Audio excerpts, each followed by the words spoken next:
Need linnas sõitmised on alati omamoodi ärevad. Kui on sellised kitsad olud, siis paratamatult tekib väike siuke pinge, et ei ole ikka nii lõtv olla nagu kuskil maanteel sõita. Et tuleb olla hästi tähelepanelik, et siingi mul õnnestus sõita ka ükskord valesti, aga siis ma jõudsin hoopis teise kohta, kuhu mul plaanis ei olnud, jõudsin sadamasse ja leidsin tänu sellele endale hea parkimiskoha. Nii et olen ülimalt rahul, et mõnikord see, kui midagi läheb nihu, on jälle teistpidi hea. Et siin ma seekord parkimisäppi ei kasutanud. Alicante on linn, kus on umbes 330 000 elanikku ja siuke sadamalinn. Ilm oli ilus, sooja oli üle 10 kraadi, päike paistis, väga mõnus oli seal ringi uidata. Mul hakkab tekkima mulje, et hispaanlased pargivad põhimõttele, et sinna, kuhu mahub. Ja täielik respekt on neil invakohtade suhtes, et nad võivad igasuguste kollaste joonte peale üle ja ümber parkida, aga invakohale ei pargita kunagi. Ja üldiselt see, kus nagu keelumärki ei ole, et kõik, mis pole keelatud, on lubatud. Ja nii parkisin ka mina sadamas elektriautode laadimiskoha kõrvale, kuna seal täpselt oli veel 2 auto koht. Et sinna ei olnud küll midagi maha märgitud, aga samas ei olnud ka keelumärki, seega nagu miks mitte. Liiatik oled ära lühikest aega, mitte ei ole seal tervet päeva. Enamasti, kui ma kuskile linna jõuan, siis sellest kohast, kuhu ma ennast pargin, teen ma ka pildid ja video, et ma pärast oskaks tagasi tulla. On olnud olukordi, kus ma ei ole osanud tagasi tulla, et ma olen lihtsalt uidanud mööda tänavaid ja kuidagi orientiiri täiesti ära kaotanud.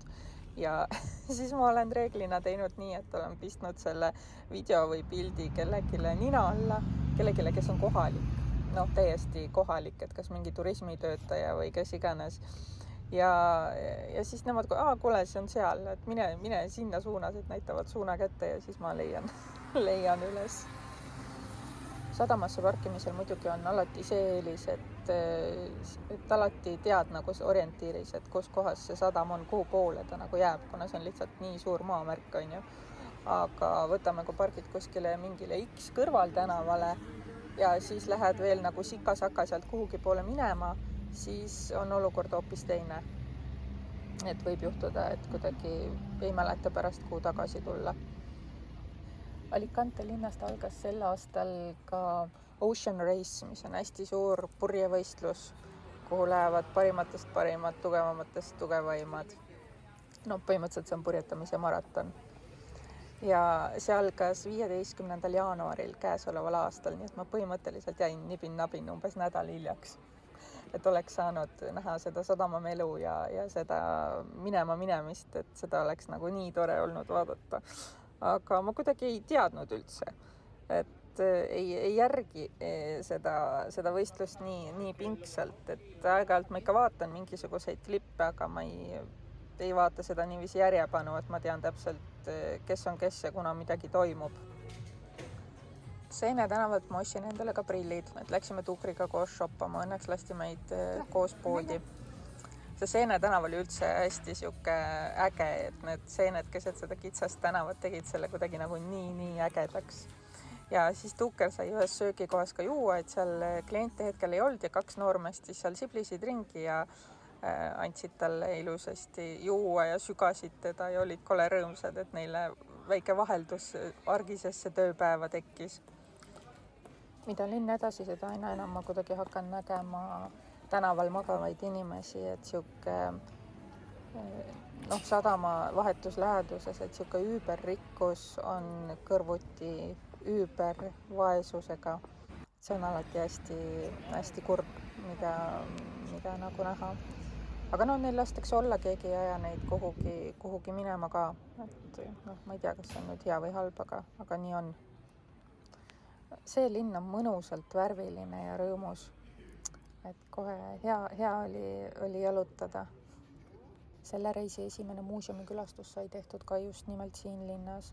Et sadamas oli Ocean Race'i muuseum, mis oli täiesti tasuta, et ma viisin koera autosse ja läksin ise muuseumisse. Et Tukriga on nii, et kui ta on jupp aega kõndinud, ega siis ta ikkagi väsib ära, kuna tal need tagumised jalad on siuksed kangemapoolsed, et ma arvan, et see on mingi vanusest tulev iseärasus. ja siis talle tuleb ikka puhkust anda ja reeglina ta siis autos jääb kohe magama, et ta on tasakesi autos, ta ei korralda seal midagi ja noh, aknad natuke lahti ja vesi ette ja ongi korras, et muidugi kaua ei tohi ära olla, et päris nii ei saa, et oled 3 tundi ära ja siis koer on autos, on ju, et kes teab, mis selle aega juhtuda võib. Aga sihuke mingi vähem aega, miks mitte, et täitsa kannatab olla ja ta tõesti nagu magab. Aga noh, ta tuleb ära väsitada selleks, et ta magaks.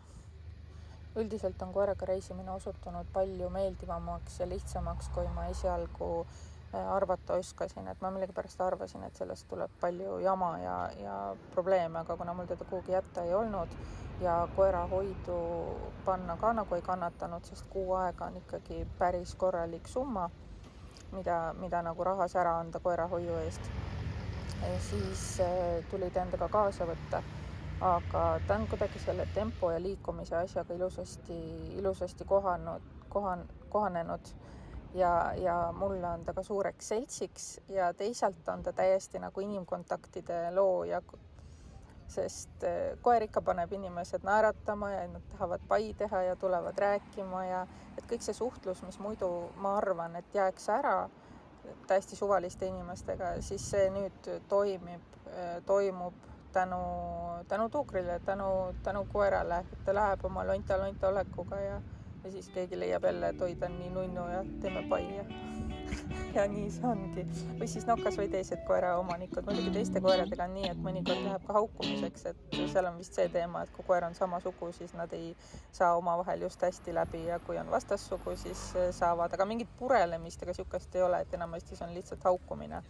Aga noh, tuuker haugub väga kõva häälega, et kui ta ise on siuke põlvekõrgune, siis ta haugub umbes nii, nagu ta oleks mingi, ma ei tea, Bernhardin, et ikka nagu kõvasti, suure koera häälega haugub tema, siukse jämeda häälega, et teinekord, kui kuskil kitsal tänaval vanalinnas on kõnnitud ja kus on need suured kõrged majad ja siis, kui ta korra haugatab, siis on ikka nagu see kajab.